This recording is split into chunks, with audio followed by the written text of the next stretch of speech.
Hello everyone, कैसे हैं आप लोग। आज मैं बहुत एक्साइटेड हूँ क्योंकि मुझे बहुत टाइम से ये वाला वीडियो बनाना है और आई थिंक ये बहुत ज़्यादा इंपॉर्टेंट है। इफ़ नॉट एवरीवन, लड़कियों को तो पता होना चाहिए कि हमारे अंदर क्या है।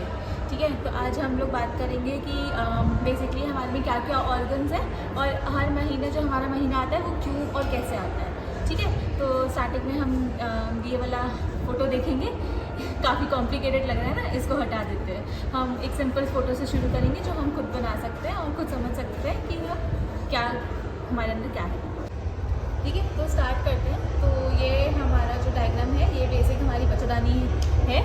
इससे दो नलियाँ निकलती हैं जिसके बाद हमारी अंडादानी आती है, जहाँ पे जिसको हम लोग इंग्लिश में ओवरीज बोलते हैं, इनको फेलोपियन ट्यूब्स बोलते हैं और इसको हम अपना यूट्रस बोलते हैं। क्योंकि हमें बच्चे पैदा करने हैं, बच्चों को 9 महीने के लिए अंदर रखना है, तो उनके लिए एक ही बहुत ज़्यादा सेफ इन्वायरमेंट होना चाहिए। तो वो ये हमारी बच्चादानी है। पर ये अंडा और ये बच्चा आता कहाँ से है?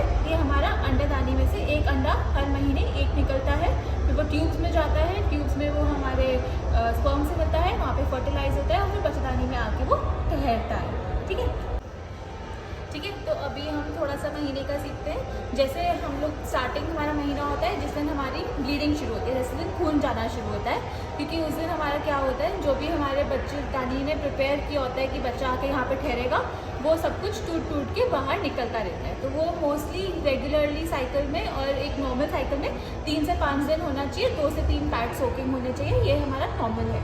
फिर उसके बाद हमारा फेज शुरू होता है जिसको हम लोग प्रोलिफरेटिव फेज बोलते हैं, या फिर जब हमारी जो बच्चादानी की परत है वो धीरे धीरे धीरे करके और मोटी होती रहेगी, ताकि जब अंडा फूट के जब यहाँ पे आए ठहरने के लिए तो वो उससे चिपक सके। ठीक है, ये अंडर द इफेक्ट होता है ईस्ट्रोजन के। इसीलिए हम लोग महीने के बाद जो 14 दिन होते हैं उसमें थोड़े से ज़्यादा खुश होते हैं, घर पर लड़ाइयाँ थोड़ी कम होती है और हम बच्चों के साथ भी थोड़े ज़्यादा ससेप्टेबल रहते हैं। फिर हमारा अंडा फूटता है, जो मैंने अपने पिछले वाले वीडियो में भी बताया था कि ओव्यूलेशन होता है हमारा 14 डेज़ के बाद, और फिर उसके बाद में हमारा फेज शुरू होता है जिसको हम ल्यूटियल फेज बोलते हैं, जिसमें ये जो अब मोटी परत है इस पर चेंजेस होते हैं ताकि वो बच्चादानी जो है वो अच्छे से प्रिपेयर हो सके कि बच्चा यहाँ पे आके ठहरे और उसको एडिक्वेट न्यूट्रिशन और उसको खाना पानी मिलता रहे। ठीक है, ये होता है प्रोजेस्टेरॉन के सपोर्ट के अंदर। इसीलिए हम लोगों को इस टाइम पे थोड़ी सी ब्लोटिंग लगती है, थोड़ा सा मोटापा फील होता है और थोड़ी सी लड़ाई करने का भी मन ज़्यादा होता है, हम लोग थोड़े चिड़चिड़े हो जाते हैं। पर ये सिर्फ हार्मोन्स की वजह से है। This hormone is known as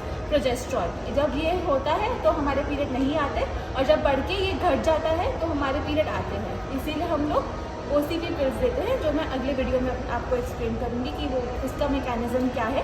per अभी फ़िलहाल के लिए समझने के लिए हमारी बच्चादानी की परत मोटी हुई, फिर अंडा फूटा, वो वहाँ आया और अब परत जो है वो प्रिपेयर हो रही है। मोटी तो वो पहले ही हो रही थी, अब वो चेंज हो रही है उस तरीके से कि उसमें खाना पानी वो बच्चे को दे सके। ठीक है, फिर उसके बाद ये 28 दिन का प्रोसेस पूरा कंप्लीट होता है और अब ये जो मोटी लहर है, बच्चा अगर आ गया तो वो ठहर जाएगा, नहीं आया तो फिर ये गिर के फिर निकल जाएगी महीने की बात।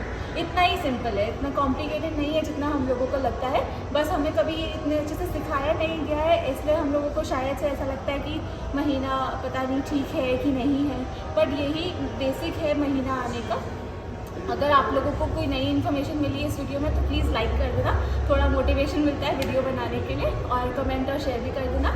और अगर कोई डाउट्स है तो प्लीज़ कमेंट में बताना, मैं पक्का से